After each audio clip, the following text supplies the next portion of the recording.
El 24 de febrero de 2022, Vladimir Putin sorprendió al mundo invadiendo a la nación vecina de Ucrania.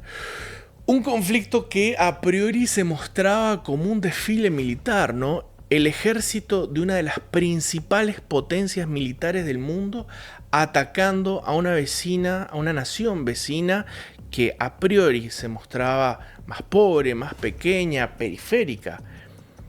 Y sin embargo, ya han pasado 4 años y mientras las víctimas ya se cuentan por millones, la pregunta que surgió aquel jueves 24 de febrero permanece en el aire. ¿Podrá Rusia imponerse ante la nación de Ucrania después de tanto tiempo? ¿O por el contrario, los ucranianos podrán prevalecer y recuperar el territorio perdido y básicamente su nación después de todo este tiempo?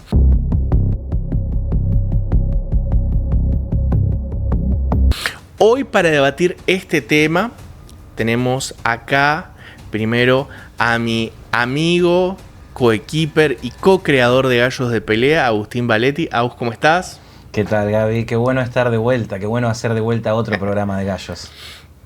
La verdad que sí, se te extrañaba.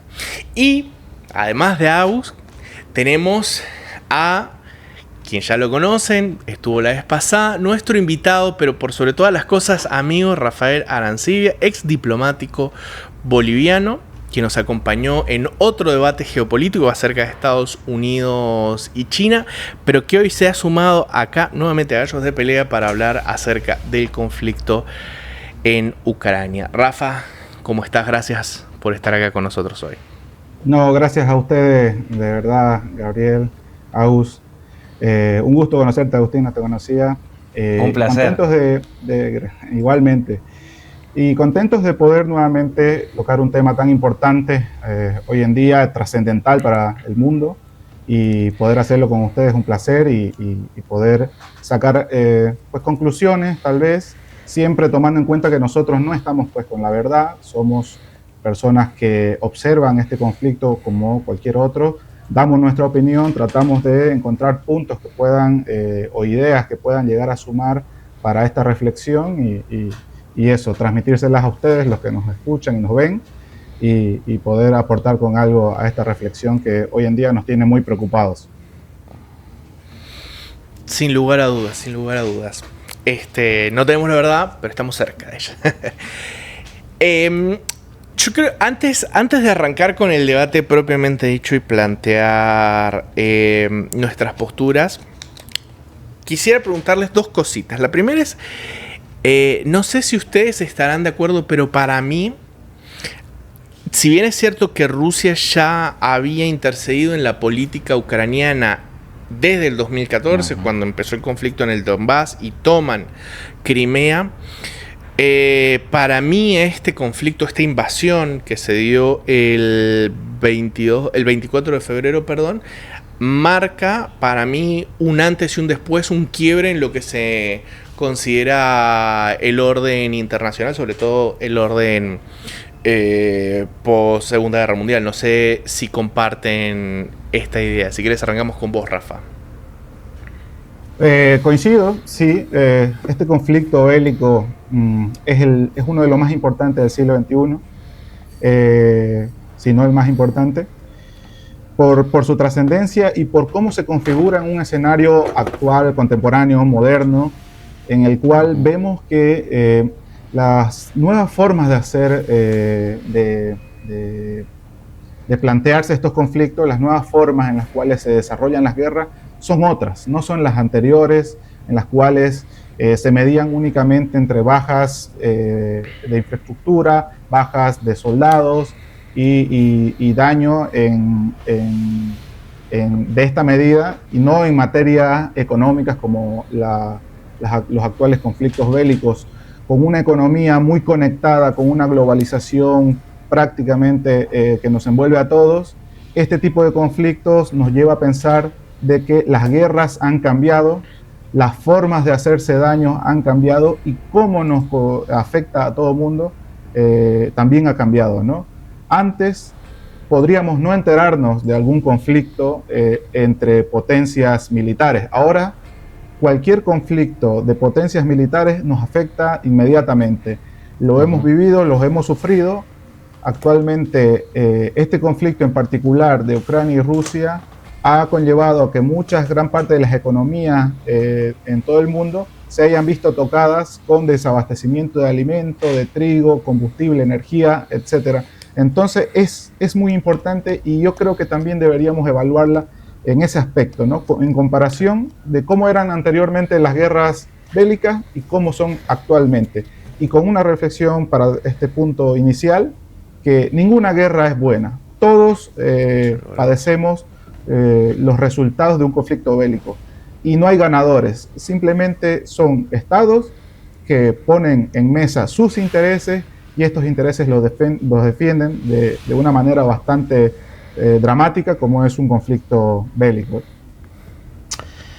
Bueno, me parece muy interesante lo que menciona Rafa, porque esto que decía sobre todo de cómo empieza a afectar en el desabastecimiento energético y en el desabastecimiento de un montón de otros mercados en el mundo que estaban vinculados con Rusia. Bueno, recordemos Rusia también, que en un momento quiso pasar a su moneda, tuvo que volver al dólar, o sea, tuvo también unas idas y vueltas, las sanciones económicas que afectaron tanto a Rusia como también al mercado de Europa. O sea, esta guerra tiene muchas aristas, pero lo principal es que si nosotros nos quisiéramos plantear en el presente y decir, miremos 4 años para atrás, lo primero que tenemos que decir es, no llegamos hasta acá, hasta la guerra de Irán, que es otro de los conflictos que tenemos para analizar, sin esta guerra. No hay Irán sin guerra de Ucrania y Rusia. ¿Por qué? Porque algo central es que una de las cuestiones centrales es la cuestión energética. Es cómo Rusia estaba teniendo una influencia cada vez más grande en el abastecimiento de energía de Europa. Y cómo le golpea esta guerra de una manera bastante fuerte. Al principio, sobre todo, ahora empiezan a acomodarse, empiezan a buscar otras alternativas. Hace poco, bueno, caso Argentina, hace poco hicieron algunos acuerdos, acuerdos de cooperación ahí también con lo que es YPF, con lo que es Argentina en sí. Digo, empiezan a buscar otras alternativas, también con las energías renovables, profundizan con eso.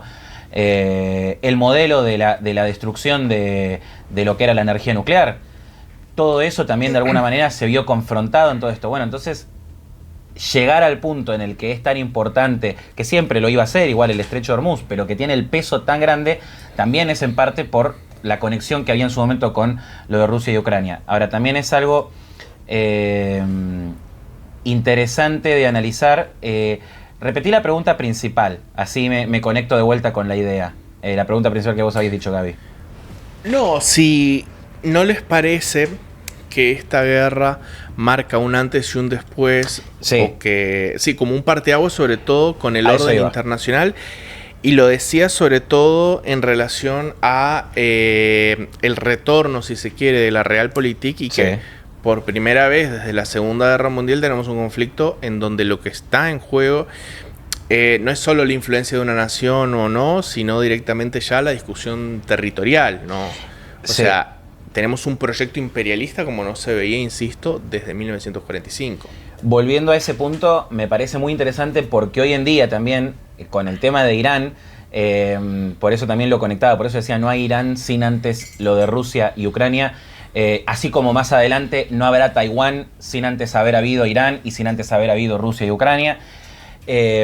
Porque hoy en día, por ejemplo, cuando Estados Unidos avanzó en Venezuela, avanzó en Irán, hay muchos analistas que cayeron de alguna manera en la trampa de decir que ese fue el punto en el que se rompió, estamos viendo el quiebre del orden social, y sin embargo ese quiebre de ese orden social fue mucho antes.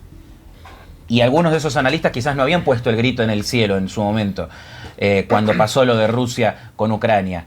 Ese quiebre del orden político social mundial, después de la Segunda Guerra Mundial, construido después en la posguerra, fue en ese momento, fue en la invasión de Rusia a Ucrania el primero que hubo.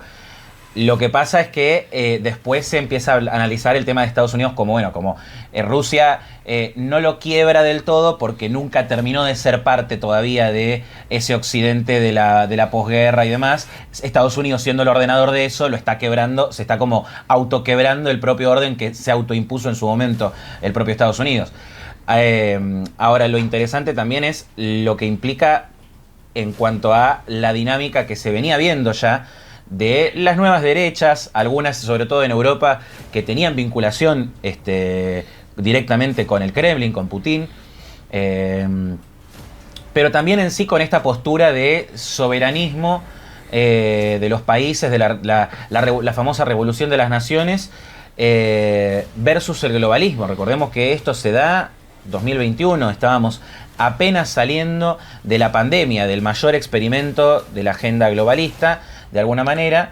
¿Qué? Augusto Corrijo, 2022 cuando ocurre la invasión. 2022, claro, por eso, pero sí, pero igual es lo mismo, porque es apenas saliendo de el experimento de la cuarentena, de las mismas políticas aplicadas de la misma manera más o menos en distintos países.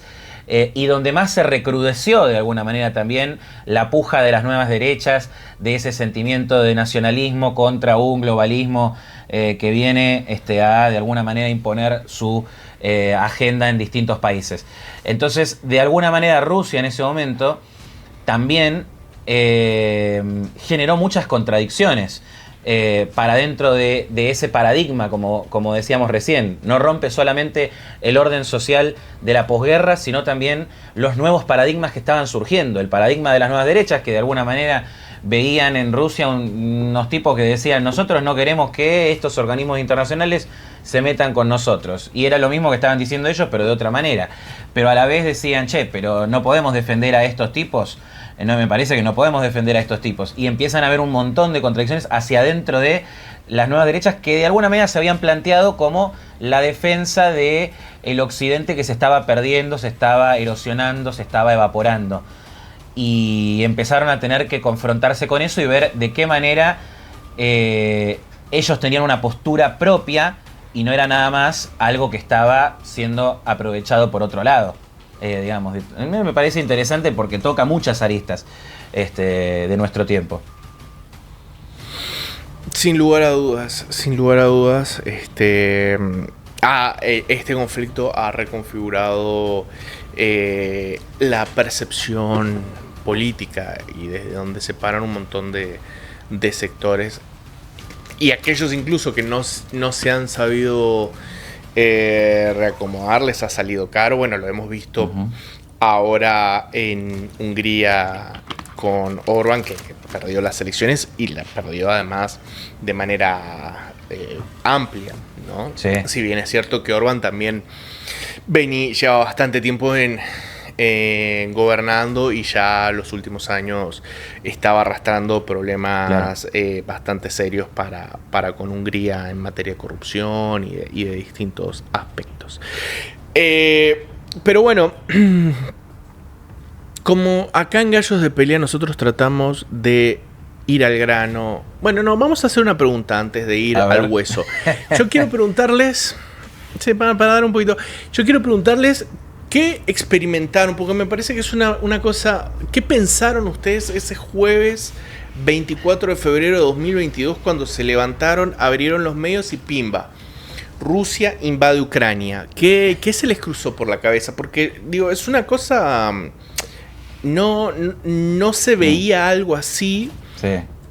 Desde... Bueno, para empezar, un conflicto en Europa, el último que había ocurrido...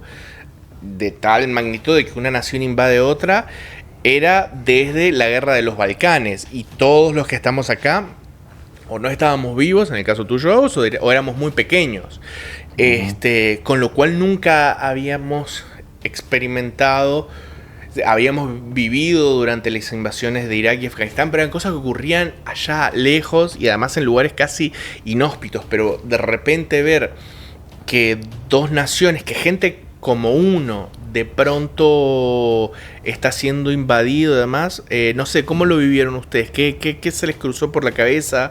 ¿Qué pensaron? Rafa, si querés, arrancamos con vos. A ver, en Es mentira si te digo que no me topó de sorpresa lo que pasó. No creí que eso llega a darse, a pasar, pero sí hay que contextualizar cómo llega a suceder que ese 24 todos amanezcamos con esta noticia, ¿no? Ese 24 de febrero del 2022.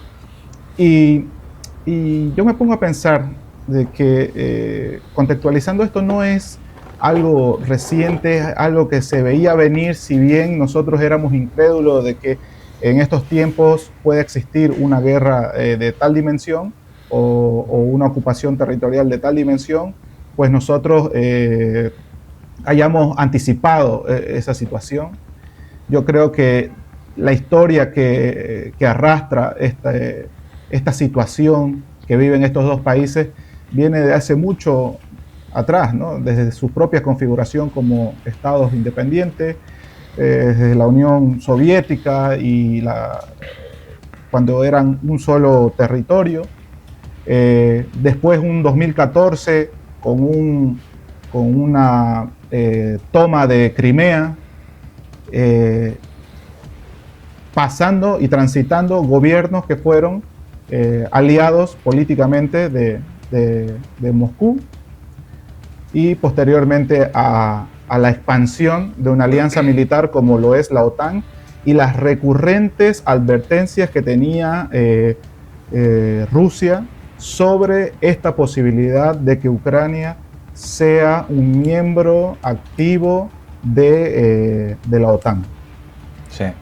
Se venía alertando, se venía múltiples recordatorios de los acuerdos que se firmaron para que no se utilice a Ucrania como un territorio de la OTAN que pueda ser una amenaza, y lo pones en una especie te abstraes un poco y decís, ¿qué potencia del mundo quisiera tener una alianza militar extranjera en sus fronteras? Entonces ya te empezás a diagramar lo que significa este conflicto, lo que significan las posiciones. No justificamos para nada lo que ha sucedido, pero sí entendés, sí hay un porqué, sí hay una correlación de hechos que llevaron a que esto se agrave, a que este momento haya llegado desgraciadamente al uso de la fuerza, al uso bélico. Y ese 24 de febrero, todos vimos el inicio de la escala bélica, de la escala más violenta de este conflicto que ya venía arrastrando muchos años atrás. Entonces, con ese contexto podemos entender qué va a pasar. Podemos entender lo que pasó, pero ahora no podemos entender qué va a pasar porque ya van 4 años y este es un conflicto que posiblemente sea una guerra de desgaste, una guerra que se mueva en diferentes focos, como lo dijimos anteriormente, una guerra que ataque otros aspectos que no son los habituales o los convencionales en un conflicto bélico, como lo son los ataques económicos, los saboteos que se hacen cibernéticos, el uso de tecnología de avance como los drones, ahora también las sanciones económicas, que también son un método que utilizan ciertos aliados de Ucrania para frenar el avance ruso. También nos estamos enfrentando a nuevas formas como el uso de mercenarios, el grupo Wagner en el caso de Rusia, en el caso de Ucrania también un gran reclutamiento de mercenarios que han estado en los frentes más expuestos del conflicto, muchos latinoamericanos que incluso han sido engañados para ir a presentarse bajo la promesa de recibir 4.000 euros mensuales y ser puestos en primera fila de cañón para que sean bajas. Recordemos que este conflicto ya está por lo menos arrojando, que lo tenía anotado el número, en el caso de Rusia va alrededor de 400.000 bajas entre muertos, desaparecidos y también heridos, por supuesto. Y en el caso de Ucrania, alrededor de 300.000 entre bajas, muertos y heridos. Bajas, desaparecidos y heridos.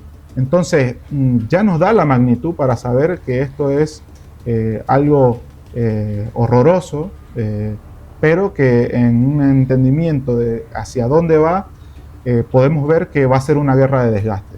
Podemos ver de que esto, si por ahora se ha enfriado, se entiende desde el punto de vista de que Rusia ataca y Ucrania defiende.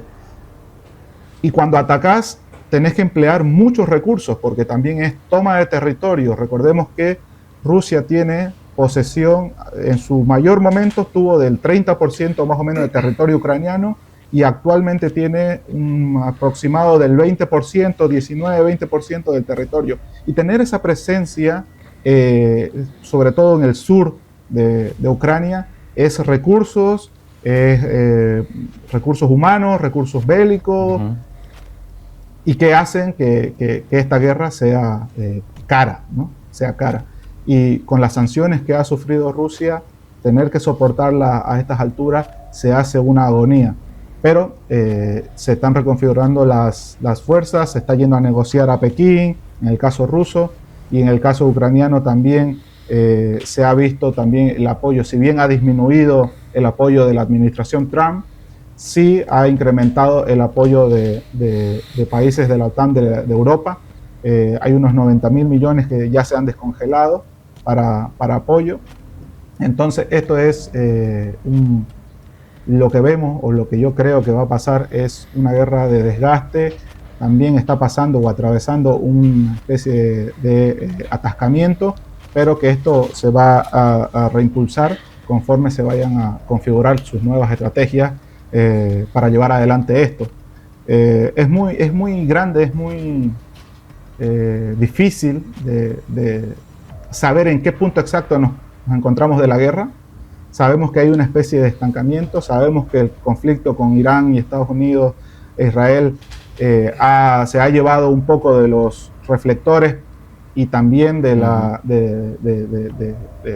contexto mundial, pero no nos olvidemos que esto sigue, que esto ya va 4 años y parece que no tiene ningún tipo de solución. Los puntos que ha puesto sobre la mesa Rusia son demasiado exigentes. No creo que Ucrania llegue a aceptar, ¿no? El reconocimiento de territorios de parte de Ucrania, los territorios que actualmente ocupa Rusia, que son, bueno, Crimea ya desde el 2014, Lugansk, Donetsk, Zaporilla, Gerson, Kharkov, o parte de Kharkov y Gerson. Entonces son exigencias bastante fuertes que dudo mucho que Ucrania acepte, además de que Ucrania no se vuelva a un territorio de la OTAN, que no se utilice ese territorio para atacar a Rusia. Entonces, sobre la mesa, la diplomacia no está logrando, pues, permear y lograr pacificación entre estos dos países. No sé cómo lo ven ustedes. Voy. Al principio me reía porque, bueno, en realidad esta pregunta está muy interesante porque ya de por sí te lleva a tomar cierta posición, digamos, con esto. O sea, recién Rafa un poquito también navegó por esas aguas, porque ya nos lleva a ir un poquito al hueso. Iba a empezar con una cosita que me parece muy anecdótica y muy entretenida para contar, y que es parte del punto de lo que quiero decir, pero voy primero con esto, porque me llamaba de lo que decía también Rafa recién. Es verdad esto que dice Rafa, que más allá de no celebrar, digamos, después la invasión y todo lo que hace Putin, hay argumentos para entender cómo se llega hasta este punto, porque lo que pasa muchas veces en estos conflictos es ¿qué es lo que hizo Putin, Xi Jinping, el no sé quién? Y no analizamos primero los comportamientos que ha tenido Occidente antes. ¿Qué es lo que han hecho primero nuestros líderes? ¿Qué es lo que hemos hecho primero nosotros? Analicemos ese vínculo, sobre todo cuando tenemos que lidiar con tipos que tienen un poderío y un manejo de su poderío dentro de sus países y con el concierto de las naciones muy distinto que el que tienen Trump, Macron y otros distintos líderes de lo que llamamos Occidente hoy en día. Entonces a mí me parece sumamente interesante eso, conceptualizar. Para mí ese es una de las primeras cosas que uno tiene que analizar.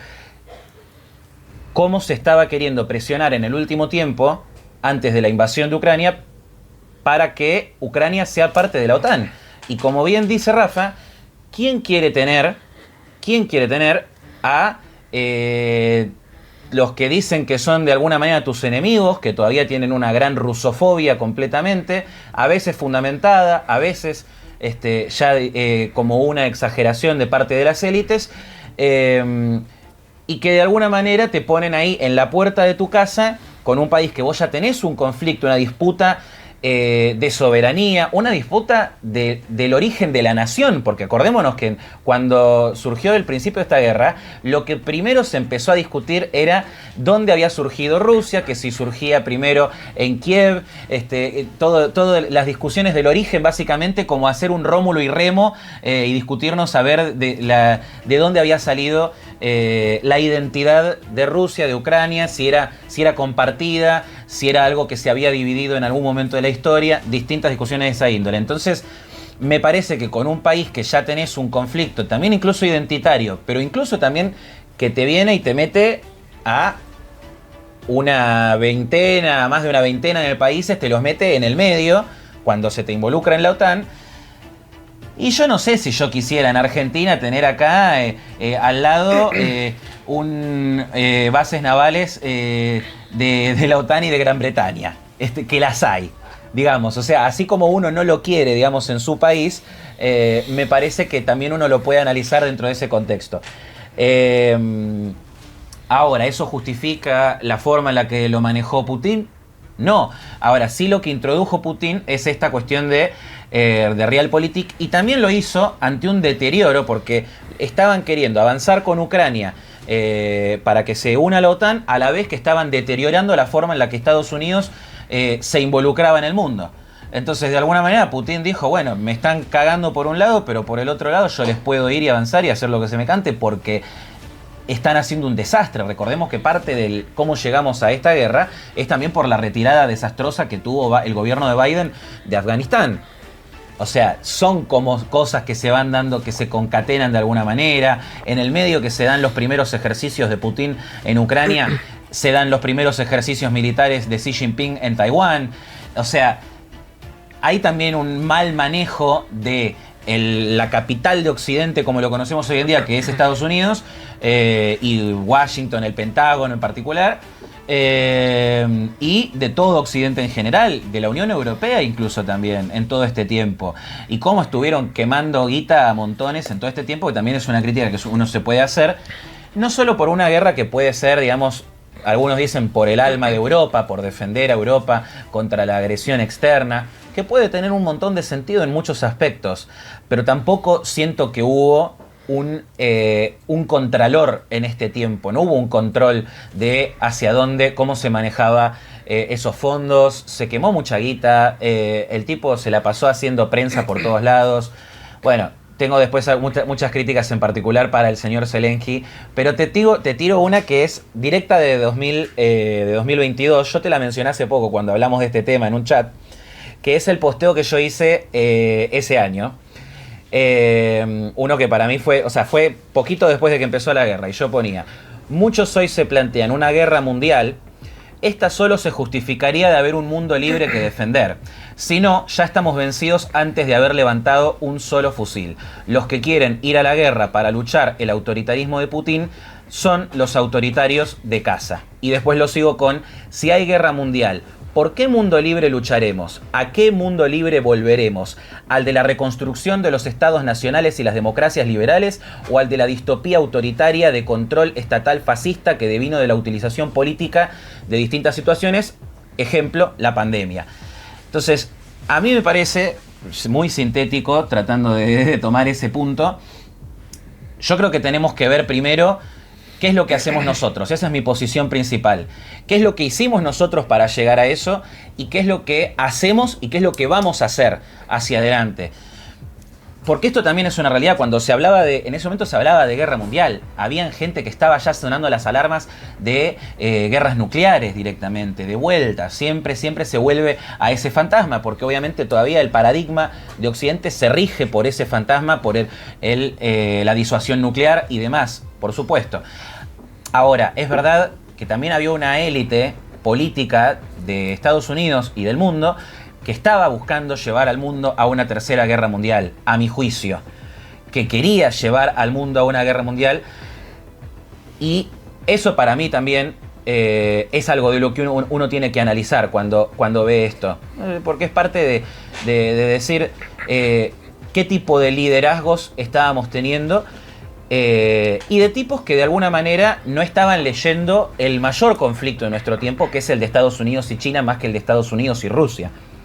Una de las cosas que hemos hablado muchas veces con vos, Gaby, es que en una mirada quizás un poco más realpolitik, más allá de las diferencias que hay entre Occidente y Rusia, es verdad que cuando vos analizás a esos dos grandes monstruos de Oriente, que son Rusia y China, si vos los tenés unidos, vos tenés un bloque gigante en tu contra. Si vos de alguna manera interferís en el medio, bueno, empieza a ser una cosa un poco más tripartita, un poquito de Kremlin con Washington, un poquito de Kremlin con Pekín, o sea, como que se dan un poquito de balances en este mundo que se quiere construir multipolar de alguna manera. Entonces, eso también de pronto para mí sucede con esta lectura, porque acá, en esto que yo decía recién, hubo gente que también de alguna manera, lo estamos diciendo recién con el tema de queriendo meter a Ucrania en el terreno de conflicto, ya lo estaban haciendo cuando querían meterla en la OTAN, de alguna manera anticipándose y queriendo llevar hacia un conflicto armado muy grande, y queriendo de alguna manera antagonizar, volver a resquebrajar y recontra antagonizar la relación entre Occidente y Rusia para que sea irrecuperable y Rusia quede completamente del bloque chino.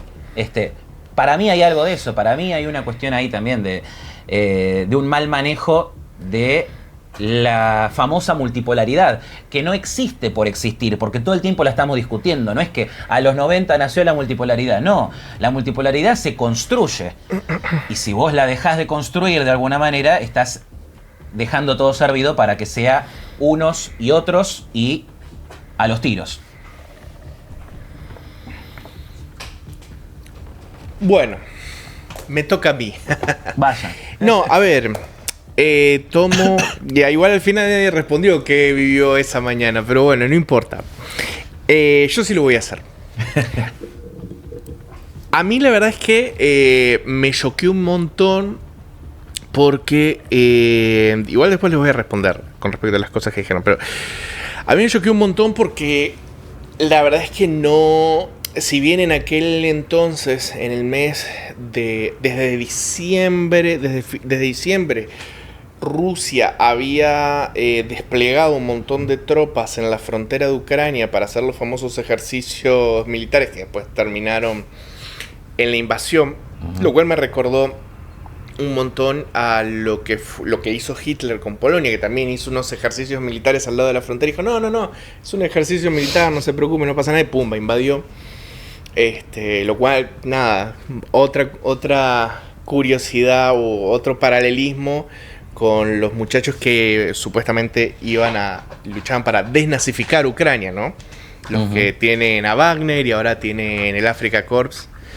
A mí la sensación que tuve esa mañana del 24 de febrero era de que el mundo en que conocíamos estaba cerrando por completo. O sea, si bien ya nosotros lo hemos hablado un montón en este canal y venimos diciendo, ¿no?, que nuestro mundo empieza a resquebrajarse con la crisis del 2008, después llega Trump y en su primer mandato y eso lo acelera, y la pandemia también ahonda en eso. La invasión rusa de Ucrania, planteada ya directamente como un imperialismo de vieja escuela al siglo XIX, repartición de África, yo dije nada, o sea, lo que conocíamos y con lo que nos criamos está terminado. Obviamente, como muchos, yo creí que Ucrania no iba a tener la posibilidad de durar mucho. Me sorprendió gratamente, lo tengo que decir. Me sorprendió para bien el valor de los ucranianos. O sea, la resistencia, cómo se la bancaron desde el día 1 con 2 escarbadientes y una caja de fósforos, la verdad. Aceite hirviendo, como Buenos Aires. Sí, o sea, sí. No, con todo, con las molotov. O sea, la verdad es que me sorprendió y de alguna manera sentí, y lo sigo sosteniendo, que eso también fue un punto de inflexión para toda Europa. O sea, de pronto, el viejo continente que venía de toda esa mentalidad, llamémosle para no usar términos altisonantes, toda esa cosa naïve del pacto verde, la hiperregulación, Greta Thunberg yendo al Parlamento Europeo y demás, toda esa cosa, insisto, muy naïf, muy desajustado de la realidad tan dura del mundo, de pronto explotó y delante de nosotros tuvimos unos tipos que se estaban jugando el tipo, vale la redundancia, unas personas se estaban jugando el tipo por defender su patria. Y creo que eso, aunque todavía hay mucha gente que reniega de Europa y bla bla bla, y que este continente es esto y lo otro, yo creo que ha habido un cambio de mentalidad muy grande. O sea que la historia ha vuelto a este continente, y aunque las élites no hayan terminado de cambiar y demás, creo que hay un quiebre muy grande en la manera de pensar de muchísimas personas acá. Eso por lo menos es lo que yo experimenté esa mañana, que dicho sea de paso me encontraba en Moncloa grabando unos comerciales para una mierda de recursos humanos.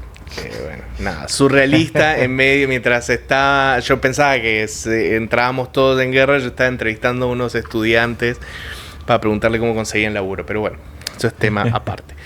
Ahora, con respecto a lo que ustedes dicen, debo disentir completamente, o sea, perdónenme, pero disiento. O sea, yo creo que poner el foco en que la invasión de Rusia en lo que hizo Ucrania o lo que hizo Occidente, o sea, es, insisto, perdónenme, pero es mear fuera del tarro. O sea, acá no hubo ninguna agresión, ni siquiera ni amenaza velada por parte de ningún actor, para con Rusia. No hubo despliegue de fuerzas ni de Ucrania en la frontera, ni cosas de desestabilización de Rusia. La OTAN, desde, desde la caída de la Unión Soviética, no había aumentado su presencia en la frontera de Rusia. Es cierto que la OTAN se expandió hacia Europa del Este, por supuesto, pero ¿saben quiénes son los que pedían a gritos para unirse a la OTAN? No es que la OTAN presionó a Polonia, a los países bálticos, Rumania, Bulgaria, etcétera, para ir hacia ahí, sino que fueron las élites y las poblaciones de esos países que pidieron unirse a la OTAN por miedo a Rusia. Miedo que se ratificó mucho antes de la invasión de 2014 con la invasión de Rusia a Georgia, con el conflicto de Abjasia y Osetia del Sur. Entonces, no, lo que tenemos delante de nosotros no es una OTAN que desprecia y pone en riesgo a Rusia, porque de nuevo vale recordar que la frontera con la OTAN ya se había expandido en los 2000, pero incluso antes ya se tenía una frontera cuando era la Unión Soviética con Turquía, y eso estaba ahí. Y Rusia, curiosamente, con Turquía no ha amenazado ni ha hecho nada. ¿Por qué? Porque no tiene, y esta es la cuestión, no tiene una visión imperial con Turquía como sí la tiene con otros países. Pero que Rusia tenga una visión imperial de sojuzgamiento, de dominación, no significa que nosotros tengamos por qué aceptarlo, porque eso no está bien. O sea, hay una cuestión ahí que podemos discutir, la realpolitik y demás, pero, digamos, desde una cuestión ética, no moral, ética, podemos estar de acuerdo en que una nación sojuzgue a un pueblo que no quiere ser sojuzgado por esa nación no está bien. Después podemos discutir los matices, pero eso creo yo que no debería ser aceptable, por lo menos por nosotros que no somos quienes tenemos que tomar esas decisiones. Ahora bien, ¿qué creo que pasó? Bueno, un poco lo que dice el profesor de la Universidad de Oxford, el italiano Federico Varese, con respecto a por qué Putin invade Ucrania, que es, bueno, ustedes lo mencionaban, ¿no? O sea, los vínculos que hay entre Rusia y Ucrania, sí, es cierto. Ucrania es, junto con Bielorrusia, las dos naciones que más se parecen a Rusia en sociedad, cultura, idiomas, cuestiones étnicas, etc. Pero a diferencia de Bielorrusia, que es casi un satélite de Rusia, ¿no? La última dictadura de Europa, como le llaman, a diferencia de Bielorrusia, Ucrania, mal que mal, era una democracia, con muchos déficits, con muchos problemas, pero una democracia. Y, siguiendo la lectura que hace Federico Varese, que yo comparto, tiendo a pensar que una Ucrania que se empezaba a aproximar, que ojo, acá vos, Agus, dijiste que había negociaciones para que Ucrania se sume a la OTAN. Eso no sé de dónde habrá sacado esa información, pero Ucrania no se estaba negociando para meterse en la OTAN, ni mucho menos porque además con el conflicto en Donbass y con Crimea no había forma de que se metieran sin que eso desatara un conflicto abierto con Rusia, con lo cual eso estaba completamente descartado. Lo que sí había negociación y había sido la razón de las manifestaciones de las protestas, creo que naranja o de colores, que ocurrió en Europa del Este y en Ucrania tumbó el gobierno prorruso en los 2010, era para que se uniera a la Unión Europea, pero unirse a la Unión Europea no implica cuestiones militares, como muchas veces se dice, o el despliegue de armas de largo alcance en la frontera, etc. Era unirse a una cuestión económica, que lo hubiese hecho muy próspera a Ucrania, como ocurrió en la mayoría de los países de Europa del Este que se han unido. Y vuelvo a la razón que decía Federico Varese, que es que para Putin, que tiene un régimen autoritario, es una dictadura, tener delante un país eslavo muy parecido a Rusia, democrático y más próspero, suponía y supone un riesgo para su propio mandato, porque es un reflejo de lo que podría ser Rusia si no estuviera sometido bajo el autoritarismo de Putin.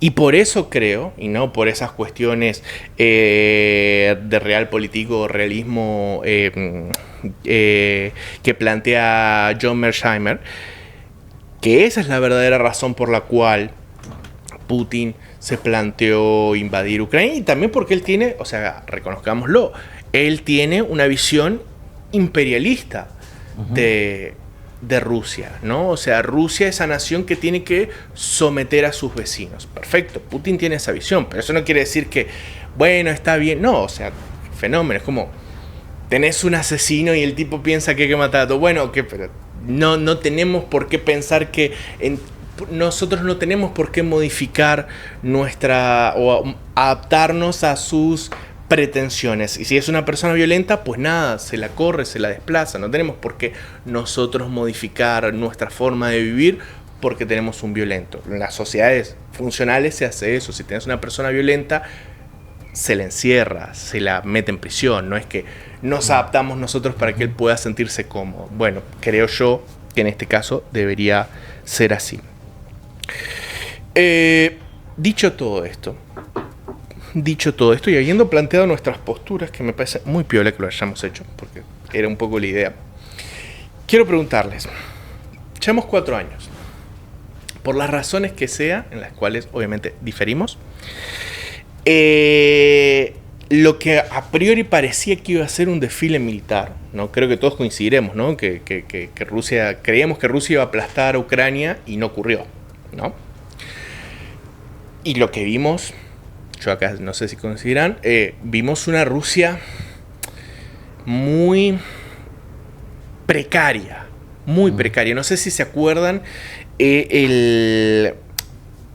ese despliegue que estaba ocurriendo en el norte de Ucrania y que se quedaron varados porque no tenían combustible y los destruyeron todo.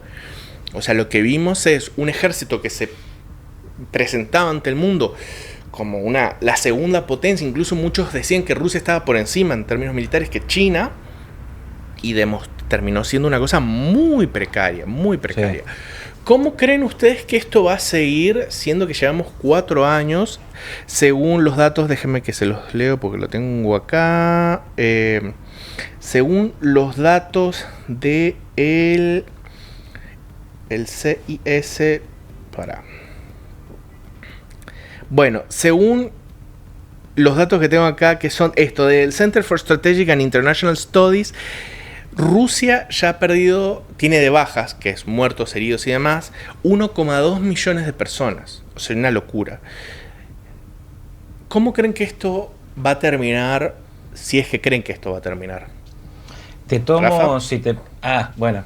Bueno, dale vos y no, iba a decir, si te parece, ahora lo invertimos, hacía yo primero. No, porque aparte me quedaron unas cositas de lo que dijiste recién. Bueno.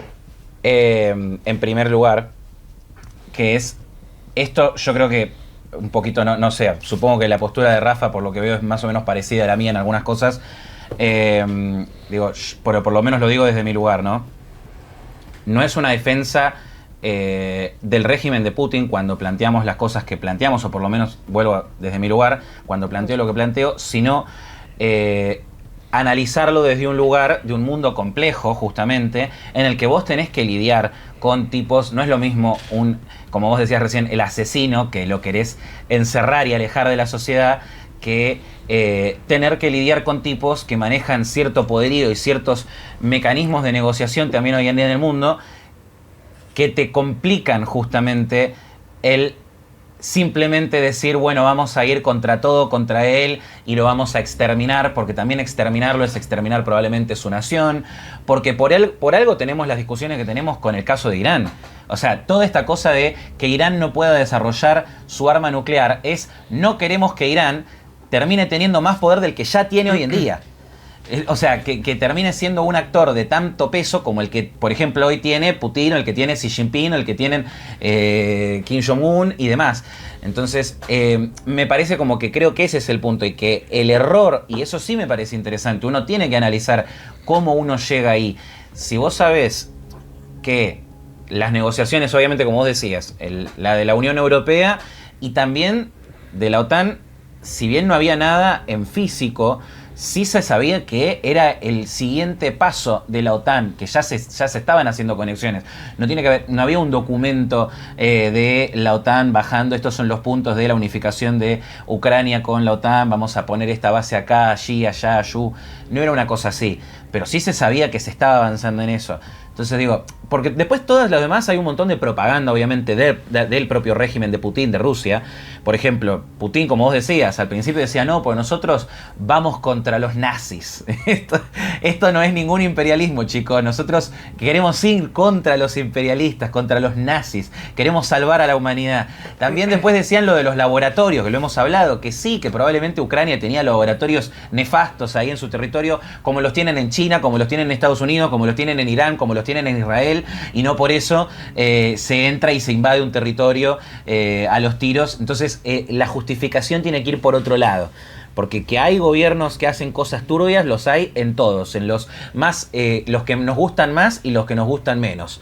Entonces, pero sí es interesante el tema de el involucrar en la frontera ya cada vez más cercana. Y es verdad lo que vos decís, Gaby. Los países de Europa del Este eran los que pedían cada vez más occidentalizarse, unirse a la Unión Europea, unirse a bloques militares, a la OTAN, a alianzas estratégicas, porque sentían cada vez la presión imperialista de Putin, que de alguna manera lo iba lo hacía lo hizo con distintos movimientos a lo largo de todo su extensísimo mandato, Vladimir Putin. Pero sí creo que hay una frase que yo siempre cito las frases de Star Wars. Hay una frase, hay dos en realidad que me resuenan con este tema, que son muy importantes. La primera es: cómo elegimos luchar es tan importante como el porqué de lo que estamos luchando. No es, creo que una vez lo mencioné también con vos el año pasado en algún momento en Sijuro, otro programa en el que estamos juntos, pero básicamente, o sea, no es solamente el porqué, que tu causa sea justa, sino cómo lo haces y también desde qué lugar lo haces. Cuando yo planteaba hace un rato esto, que eso eran mis primeras impresiones. Cuando yo te decía el posteo de Instagram, esas eran mis impresiones de esa mañana o de esos días de cuando vi la invasión. El ver y decir, che, está bien, a mí me parece nefasto esto que está pasando, pero ¿desde qué lugar vamos a ir? Vamos a plantearnos que nos tenemos que aliar. Era como medio un imperativo que los países de Europa querían casi exigirle a todo el mundo, a Latinoamérica, a Estados Unidos, a todo el planeta, que todos nos teníamos que unir contra Rusia, no sé qué. Yo, está bien, pero ¿desde qué lugar? Desde el lugar del tecnofascismo, como ahora está surgiendo también incluso dentro de Estados Unidos, desde el lugar del globalismo, desde el lugar, o sea, porque hablaban del mundo libre, y ese mundo libre tengo la foto acá, la voy a mostrar rápidamente en pantalla, pero después la pedimos que la pase nuestro gran editor, a ver si la puedo mostrar. Ese mundo libre, vamos a pasar, porque no se ve. Ese mundo libre de esa portada, de esa gran propaganda de la Segunda Guerra Mundial, de la libertad va a prevalecer, y yo no lo sentía tanto. Veníamos de 2-3 años antes con todo esto de globalismo, agenda progresista, pero también la pandemia, que fue como la escalafón más grande, y vos decías, che, miro a mi costado y digo, no sé si yo estoy en ese mundo libre a defender. Entonces digo, ¿qué estamos defendiendo? Estoy defendiendo a los fascistas de un lado contra los fascistas del otro, para hacerlo muy sencillo. Obviamente no entremos en la definición de fascista, pero digo, a los autoritarios de un lado contra los autoritarios del otro. Vos decís, sí, las democracias, pero las democracias también sabemos que tienen sus falencias y también su capacidad de tener autoritarismos, los vemos todo el tiempo, digamos, de alguna manera, y gente que de alguna manera se pasa por donde ya sabemos los valores democráticos y de la libertad. Y lo hemos visto sobre todo en esa época. Entonces, eso es lo que a mí me parece más importante. Pensar primero qué es lo que hacemos nosotros, porque si no, perdimos antes. O sea, antes de levantar un fusil, antes de que nos organicemos y vamos a luchar contra la tiranía, no sé qué, no sé cuánto, ya perdimos. Porque ya no estamos defendiendo nuestros valores, nuestra esencia. Entonces, para mí eso es un debate que tiene que estar, no puede faltar cuando se piensa la cuestión de Ucrania hacia adelante. Vos decís el cambio de Europa que ha habido de alguna manera. Yo creo que sí, que ha surgido un poquito, ha empezado a... Pero bueno, yo siempre te digo, para mí el tema de los cambios de Europa son demasiado lentos para lo que es el ritmo de la vida del resto de la humanidad.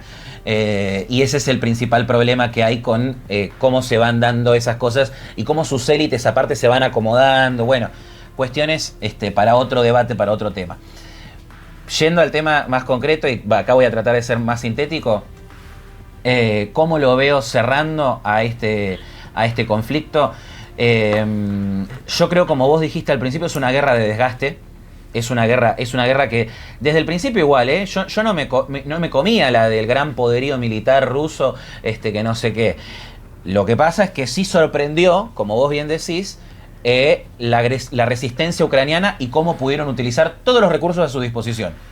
Le mandaban no sé cuánta guita, que yo dije después que hay algunas cuestiones que me parecen que no se podrían haber fiscalizado bastante mejor, pero la utilizaron en esto que hablábamos antes, los cambios en la guerra, porque sí, es verdad que la guerra en esencia nunca cambia, esa famosa frase que algunos también la han escuchado tal vez en el juego de Fallout en algún momento, pero la guerra nunca cambia, pero sí cambian muchas de las herramientas y de los instrumentos que se utilizan en la guerra, y los enjambres de guerra, y la forma en la que se ha trabajado con la desinformación. Una de las primeras cosas que se sabía, primero que siempre se sabe, la famosa frase de lo primero que se pierde en una guerra es la verdad, y más en la era de la posverdad, en la era de la desinformación, en la era del deepfake, de la inteligencia artificial y todo eso. Bueno, pero se han vivido veintenas de millones de situaciones de desinformación, de propaganda rusa, de un montón de situaciones muy complicadas, de los hackeos a la ciberseguridad, bueno, un montón de situaciones. Y en esa guerra de desgaste, en el medio de esa guerra de desgaste, yo creo que Ucrania se subió el valor y el peso un montón, infinidad. O sea, ahora está realmente se sienta y le pone puntos de alguna manera a Rusia, y puede llegar a negársele. El tema es llegar a encontrar un punto entre medio que puedan terminar de acordar las partes. Que eso hoy en día, como bien decía Rafa al principio, parece muy lejos de ser aceptado. Porque Rusia va por todo, no va solamente por Crimea y por el Donbass, va por Lugansk, va por todo directamente. Entonces, creo que ahí hay una cuestión medio irreconciliable, que a menos que, por ejemplo, una de las cosas interesantes del conflicto de Irán al principio era que, dependiendo de cómo se resolviera, también podría llegar a apretar al Kremlin. Hoy en día eso no pasó. Entonces es como que también de alguna manera vemos que se puede llegar a terminar el conflicto de Irán, bárbaro, genial, pero el conflicto de Ucrania entonces no se va a terminar lo más reciente posible. Yo no le veo un final para este año. Yo soy negativo en ese aspecto. Yo veo una guerra que continúa por lo menos 2 años más. Por lo menos. Porque no hay incentivos de ninguna parte, y toda la guerra de Irán al final, al no resultar en la expectativa que había de Estados Unidos y del complejo militar yanqui al principio, al no resultar como querían que resultara, yo creo que se van a llevar con algo que va a ser solamente para Medio Oriente, solamente para lo que es Irán, y a fin de cuentas se atrasó mucho más esto, se va a atrasar todo mucho más. Si Putin capaz que podía llegar a ser apretado por algunos altos mandos militares, y yo no sé si lo veo tan cercano ahora. Va a estar fortalecido, va a estar incluso con una posibilidad de decir, ¿sabes qué? Me voy de cualquier tipo de mesa de negociación hacia adelante. Y la patea. Porque total, si bien no es el ejército, o sea, sí lo que creo como consecuencia principal es en esta cuestión de 3 potencias, como te decía al principio, de Estados Unidos, de Rusia y de China, más allá de que Rusia igual tiene la de las ojivas nucleares, o sea, no tiene la del ejército tan poderoso como se pensaba y demás, pero tiene la carta de las ojivas nucleares, más allá de todo. Pero sí creo que de alguna manera se va a ver en los próximos años, a menos que surja otra situación, otro avance, otro tipo de avance, en el que termine Rusia ganando o por escritorio o por la vía que está intentando hoy en día, se podría llegar a ver que ahí sí Rusia se pueda volver a sentar en esa mesa tripartita con China, con Estados Unidos. Hoy en día yo veo un repliegue de Rusia. Porque esta guerra, a fin de cuentas, termina siendo un repliegue para Rusia. Un repliegue a su territorio, un repliegue a que en la mesa grande, en la Guerra Fría del siglo XXI, ya ni siquiera aparece, no aparece tanto en el medio Rusia, sino que aparece como un asociado de China directamente y ya está, y queda tallado ahí. Yo veo eso también de alguna manera. No sé, veremos. Me gustaría escucharlos a ustedes ya.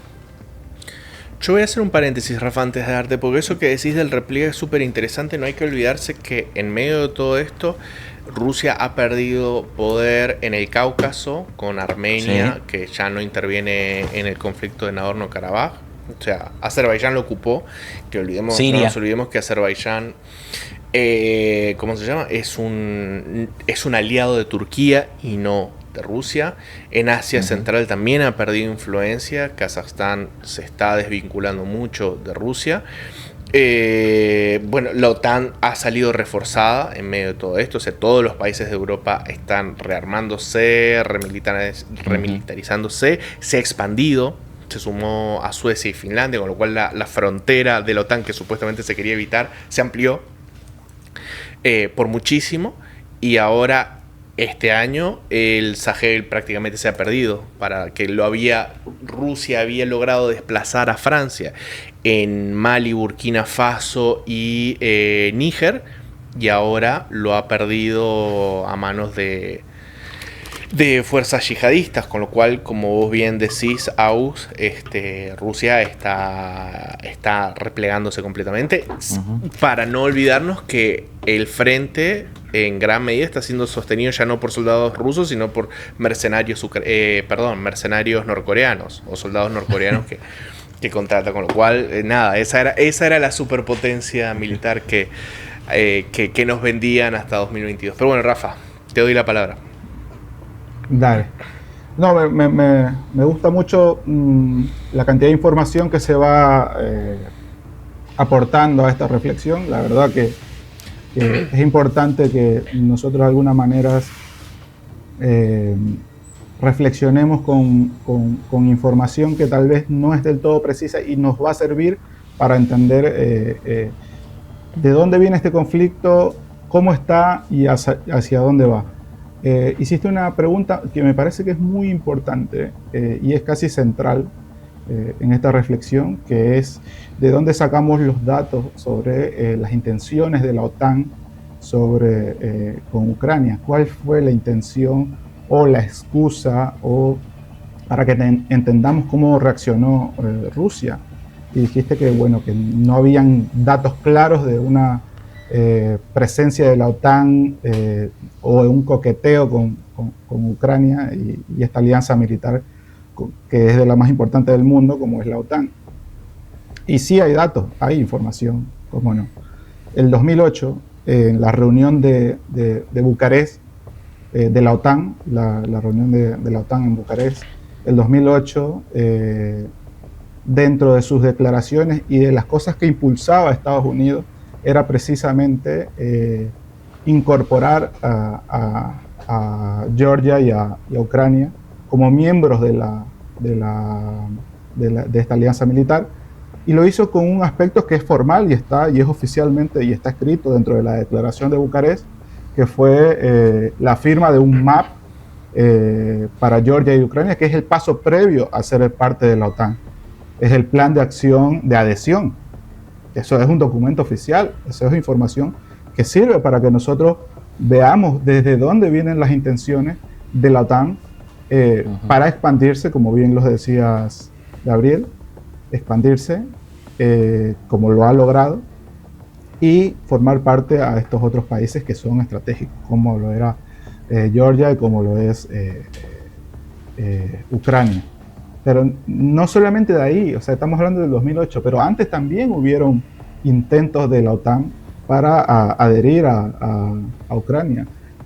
Incluso después de la separación de la URSS, ya hubieron intentos de alianzas estratégicas entre el sector militar de la OTAN y también el ucraniano. Y después del 2014, existieron, aparte que había un gran descontento en Ucrania por lo que había pasado con Crimea, ya la población pedía cierto respaldo internacional y estaba la posibilidad de la OTAN. Ya en el 2014, después de este conflicto, del tema Crimea, ya hubieron ejercicios militares entre Ucrania y la OTAN. Esto es público, esto es información que podemos verificarla, de que la OTAN sí tenía intenciones, pero al margen de estos dos puntos específicos y que fueron los más evidentes, en los cuales la OTAN tenía claras intenciones de adherir a Ucrania y a otros países más para ser parte de esta alianza militar, no es necesariamente lo van a poner por escrito, no van a decir tenemos planes de cercar o de tener presencia militar cerca de Rusia o de fronteras rusas. No es algo que se haga de manera alevosa. Si vos entendés porque si algo se caracteriza a Rusia es entender cuáles son los movimientos. Así como pasó en la crisis de los misiles con Cuba, donde casi nos llevó también a un conflicto bélico en esta parte del continente, bueno, en América, con la presencia de unos misiles en Cuba. Esto ocasionó una gran crisis y podemos extrapolarlo a nuestros tiempos, que esto se puede entender como una reacción ante la posibilidad de tener una alianza militar cerca de tu frontera. Pero esto es para contribuir con información a esta reflexión que venimos haciendo de cuáles fueron los motivos, cuáles fueron los argumentos con los cuales estos países han, uno, acusado invasión y el otro acusado presencia militar extranjera en su frontera. Y esto me lleva también a hacer una pregunta, o hacernos una pregunta con respecto a ¿qué gana Rusia adhiriendo más territorio a su país? Si Rusia actualmente no sabe ni cuánto territorio tiene, es el país más grande del mundo en términos territoriales, pero no sabe cuánto territorio tiene, y no es una cuestión de adherir otro segmento. También está el aspecto del Mar Negro, el control es un aspecto a evaluar. Puede ser también, o puede ser la suma de muchos aspectos. Y la otra es el desafío y el plantón a el avance de una alianza militar como la OTAN, que creo, en particular, creo que es el más fuerte. El golpe en la mesa que da Rusia después de múltiples advertencias sobre la presencia de la OTAN cerca de sus fronteras. Estos gestos, estas reuniones, estas declaraciones, estos ejercicios militares, este incremento del presupuesto para la OTAN. No nos olvidemos que aquí en España se le ha presionado para que haga un incremento de su presupuesto a esta organización, a esta alianza militar, que es muy cuestionada, por supuesto, aquí en Europa. Y este golpazo en la mesa que tiró Rusia en términos de entendimiento de cómo un país o como una potencia nuclear como lo es Rusia, con muchos siglos de historia, como un país, uno de los países más importantes del mundo, ha puesto freno o ha advertido que no permitirá que una alianza militar como lo es la OTAN esté tan cerca de su frontera e intente incluir a países como Ucrania, que tiene una posición geográfica muy estratégica bajo dominio o bajo alianza con esta organización militar. ¿Por qué digo que geográficamente es estratégica? Porque está en la parte donde Rusia exporta la mayor cantidad de recursos energéticos hacia el resto del mundo. Entonces, es importante también evaluar esto, es importante que nos hagamos estas preguntas, pero también ya en el epílogo de este análisis es importante saber qué está planeando el mundo hacer con este tipo de conflictos. Cómo el resto de países que no tenemos mucho que ver con esta historia bélica que tienen estos dos países, podemos dejar de vivir las consecuencias de este conflicto. ¿Es realmente las Naciones Unidas un organismo internacional donde todos los países tienen voz y voto? ¿Tiene algún efecto los números de denuncias o de alto al fuego que han hecho estos organismos internacionales? El Consejo de Seguridad de Naciones Unidas realmente es equilibrado. ¿Quiénes los han llamado a estos países a ser los árbitros del mundo y que el resto vivamos la consecuencia de una constante tensión militar entre países que quieren sublevar al otro? Entonces son cuestiones que nos llevan a reflexionar. ¿Qué hacemos el resto de países? Porque nosotros vivimos la consecuencia. La crisis energética que vive el resto de Europa producto de este conflicto es muy alta. Nosotros que vivimos en España, no me va a dejar mentir Gabriel, vivimos estas consecuencias, ¿no? El alza del gas, de combustible, alimentos, etcétera, porque está tan conectada la economía que afecta en todo sentido, ¿no? Y en el resto del mundo también. Entonces son cuestiones que nosotros deberíamos, pues, plantearnos, presionar a nuestros gobiernos a asumir una posición respecto a la pacificación de estos conflictos que están actualmente en vilo o poniendo en vilo al resto de la humanidad. Tenemos dos superpotencias nucleares pues amenazándose cada momento, porque actualmente no lo hace. Cuando ocurrió la primera etapa, que era la relámpago, creo que era la primera, no sé si me corrigen, sí, relámpago, cuando era la primera etapa, la primera fase, que esa madrugada del 24 de febrero, que nos amanecíamos todos con esta noticia, sonaba bastante crítica, ¿no? La operación relámpago, ¿en qué consiste?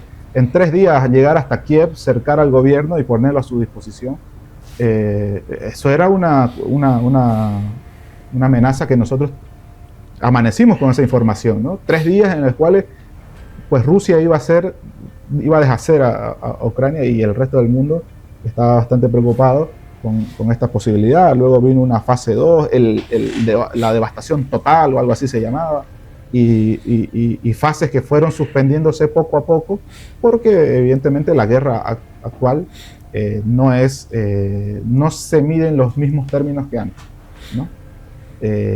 Y Ucrania evidentemente no es un país que está solo, si bien no es una guerra mundial este conflicto, pero sí implica al resto del mundo, porque hay gran parte de Europa y Estados Unidos que están aportando muchos recursos públicos para que Ucrania se defienda.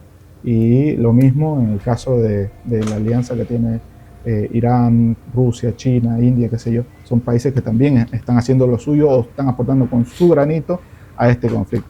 ¿Qué vamos a hacer el resto del mundo? Pues no sé, mirarlo por el momento y hacer podcasts como este para reflexionar. Bueno, perfecto, ya vamos 1 hora. Si querés, para ir cerrando, Rafa, para hacer esto bien clickbaitero, decime vos así rápido, de manera sucinta, cómo pensás que este conflicto va a cerrar, digo yo, y ya así, tiquitaca. ¿Para cerrarlo? Para ir cerrando, sí. ¿Cómo pensás que termina esto? Si es que termina, o Aus dijo que va a seguir por lo menos 2 años más. Esa fue su apuesta. Si tuviéramos que poner dinero, ¿qué decimos? Bueno, yo lo que estoy viendo es que influyó muchísimo el cambio de administración en Estados Unidos para que esto un poco se disipe. No nos olvidemos de la escena bochornosa de Donald Trump y Zelensky, donde casi lo retaba como un niño y le decía que él iba a poner fin a ese conflicto y que casi lo obligaba a hacer las paces con Moscú. Yo por eso me vine de remera hoy, no me vine trajeado, me vine de remera, como Zelensky. Sí, fue un momento bastante particular de entender cómo funciona esto, ¿no?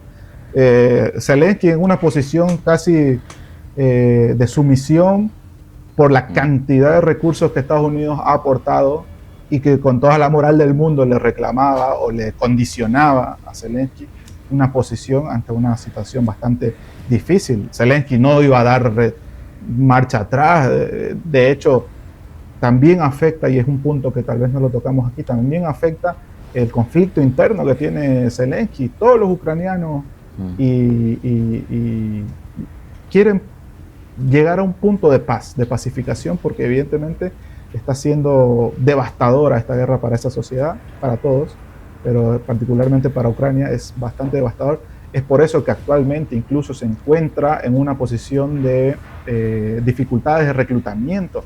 Ya no hay tantos soldados que quieran participar, locales al menos, la mayoría han fugado, se han ido, están por el resto de Europa, y los que están yendo a los frentes de ataque son los famosos llamados mercenarios, y también, ¿no?, combinados con soldados ucranianos. Pero son aspectos que han ocasionado. Entonces, lo que yo creo actualmente, no sé si llega a pasar, siempre como buen perfil diplomático, creo que la diplomacia es el camino para que esto llegue a un punto de pacificación o un punto de suspensión o de alto el fuego. Evidentemente, y entiendo cómo funciona la negociación, Rusia va a ir con aspectos casi innegociables a una mesa con Ucrania, y en ese punto va a elevar la vara a un punto en el cual le permita que el retroceso, que la cesión que ellos puedan llegar a tener, los deje en unos puntos de win-win, ¿no? Bueno, voy a desocupar Gerson, voy a desocupar, bueno, ya desmovilizo de Mariupol, de Lugansk, de Donetsk, y me quedo con Crimea, me quedo con Donbass, me quedo con... que al final creo que es uno de los objetivos que quiere. Y otro, va a poner claramente en el punto más alto de sus requerimientos la no utilización de Ucrania como territorio miembro de una alianza militar, o por lo menos que no se utilice Ucrania como territorio de prácticas militares, ¿no? Las ojivas nucleares que les han quedado a Ucrania, evidentemente pasarían en una hipotética alianza con la OTAN, pasarían a englobar esa gran cantidad de ojivas que ya tiene esta organización militar, esta alianza militar, perdón, y eso no interesa. Entonces Rusia va a poner dentro de sus puntos este impedimento, ¿no?, con Ucrania. Esos son, creo que, los dos aspectos de los muchos que tiene Rusia, que casi son imposibles de cumplir, con los cuales creo que se va a llegar a quedar, y en una negociación Rusia fingirá perder esos otros puntos y quedarse con los dos más importantes, que es lo que realmente les interesa, y salir de este conflicto con un acuerdo de pacificación con Ucrania. ¿Esto cuándo va a pasar? No lo sé. Yo creo que están muy desgastados ambos. El bloqueo a Rusia lo tiene muy desgastado. Está sufriendo bastantes daños económicos. Esto que hablabas del mismo combustible, la misma suspensión del servicio de internet, Sterling que no funciona, y esto tampoco WhatsApp. Se puede ser, WhatsApp, ¿no? Y muchos aspectos que no funcionan. De hecho, tenían un inconveniente en las señales que utilizaban de internet para el manejo de drones, ¿no? Ellos no podían manejar drones porque les suspendieron Sterling, y las vías de internet que tenían eran bastante precarias, tenían muchas deficiencias, entonces sus ataques eran menos efectivos en comparación de los de Ucrania, que eran bastante efectivos, e incluso con todos los inhibidores de señal, incluso llegaron a desarrollar tecnología por fibra óptica, ¿no? Hay drones con kilómetros y kilómetros de cable. No sé si han visto esas imágenes bastante tenebrosas llenos de cables de fibra óptica en pueblos por el uso de drones con cable, y es bastante fuerte.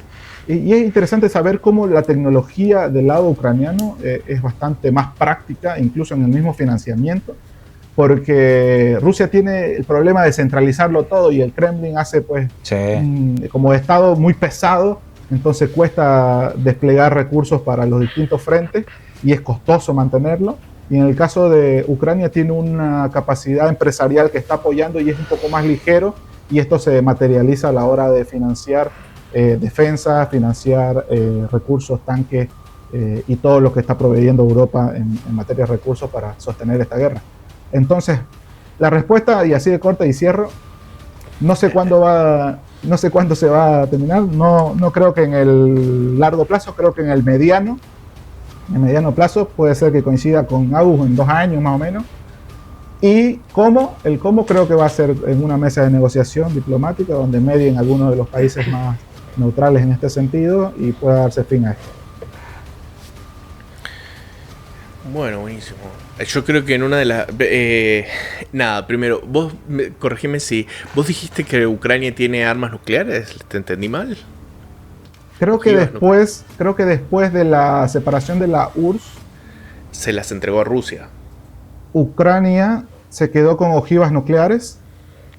Yo hasta donde tengo entendido, en el acuerdo que se hizo, se las entregó justamente a cambio de que Rusia respetara su soberanía, sobre todo Crimea, pero hay cosas que pasan. Les diste que las separaciones con las exparejas nunca son muy buenas. Bueno, les doy mi opinión así, cerramos. ¿Dónde pongo la plata? Primero les doy unos datos así súper rápido, solo para que tengan en cuenta. Entre el año pasado y lo que va de Ucrania a través de drones ha atacado 24 refinerías, entre 8 y 10 instalaciones petrolíferas, no refinerías, o sea, terminales de bombeo, estaciones de depósitos, etc. Y ha atacado alrededor de 15 fábricas industriales, etc., ¿no? Con lo cual, estamos hablando de un nivel de daño en el país más grande del mundo, muy grande, muy grande. Si bien es cierto que la guerra de Irán ha llevado a que Estados Unidos levante las sanciones al petróleo ruso, hoy Rusia está exportando menos petróleo de lo que estaba exportando antes del conflicto de Irán, precisamente por todos estos ataques con drones que está llevando adelante Ucrania.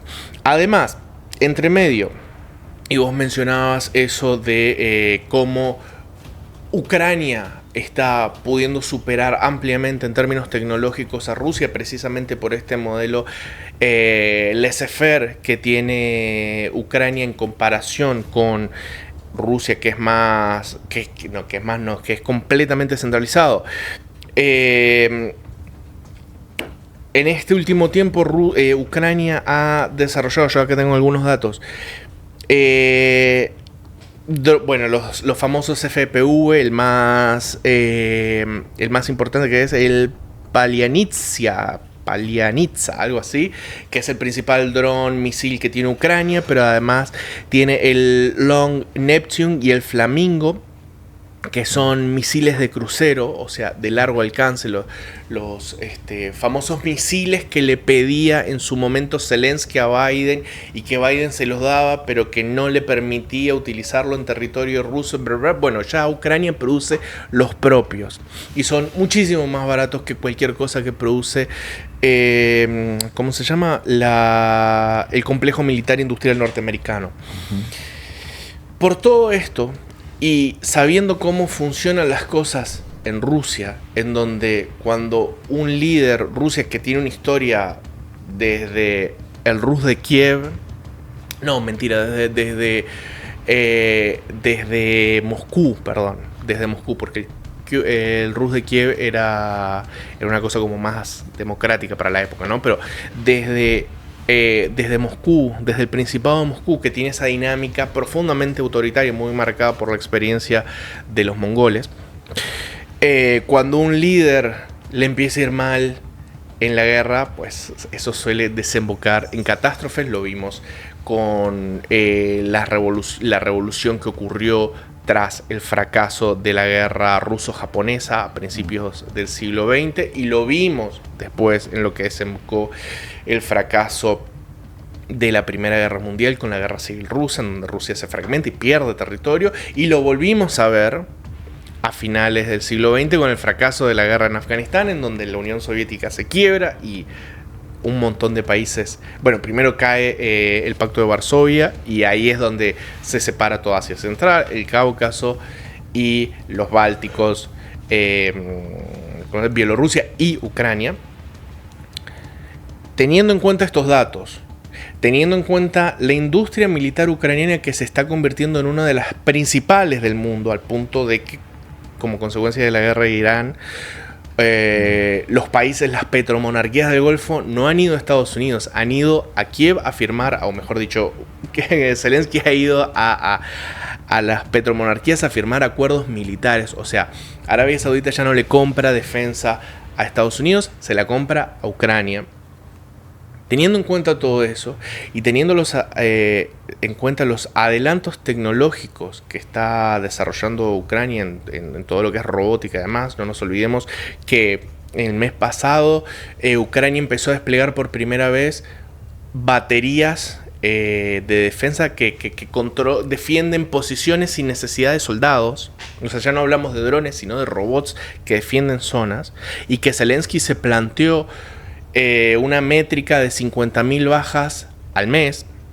De 50.000 bajas, que era el mes o la semana, no sé. Ahora lo vamos a corregir en algún lugar por acá cuando le pasemos esto al editor. A mí me da la impresión, y acá va mi apuesta, que no solo es que esta guerra la va a terminar perdiendo Rusia, sino que creo que dado que Putin se encuentra en una situación en donde no puede rendirse, porque eso le implicaría, por las dinámicas mismas en las que se encuentra Rusia, de que le hagan un golpe de Estado, yo creo que él va a ir adelante hasta quebrar el país. Y quebrar el país es que le hagan un golpe de Estado.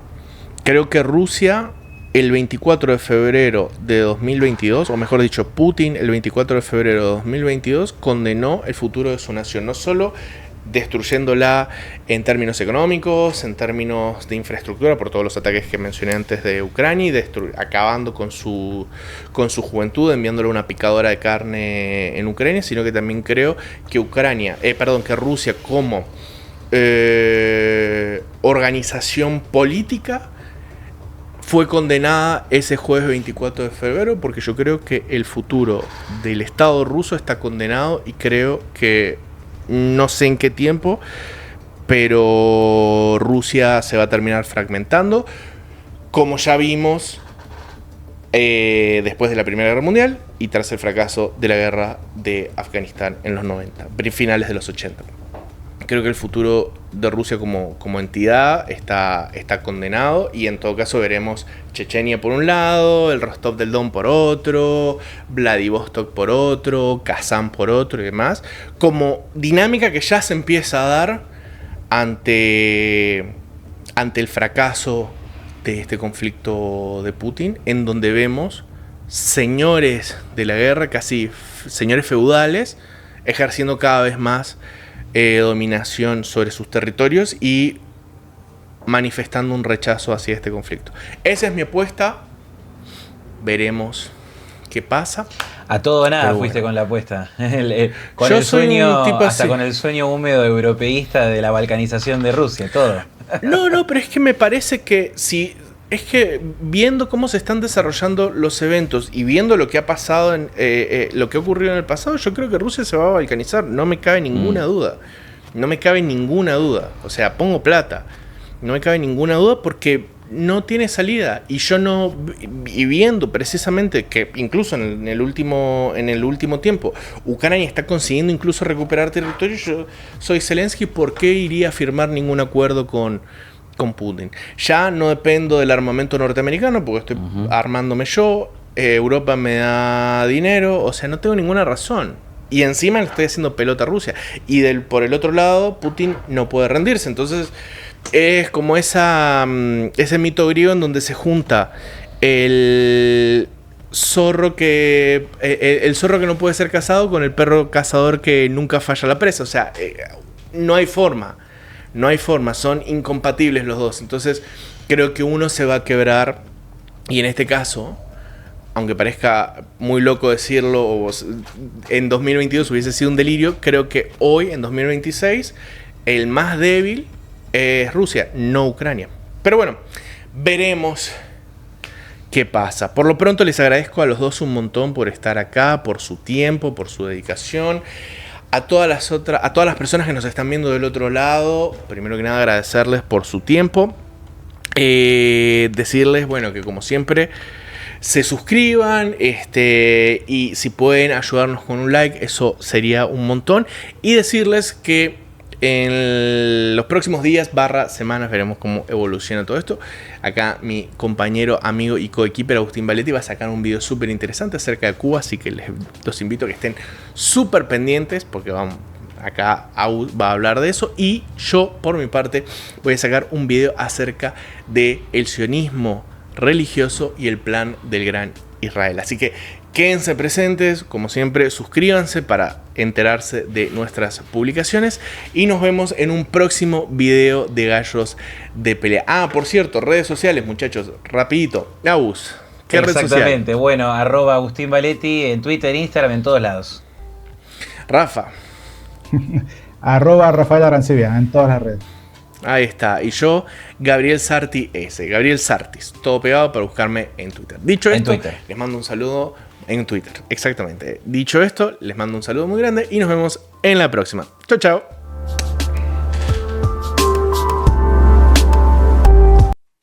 Si te gustó este video, no olvides suscribirte, poner la campanita, dejar un like, un comentario y si llegaste hasta acá te dejo una lista de reproducción con otros videos en donde, como siempre, abordamos temas de actualidad para entender este mundo tan complejo en el que nos ha tocado en suerte vivir.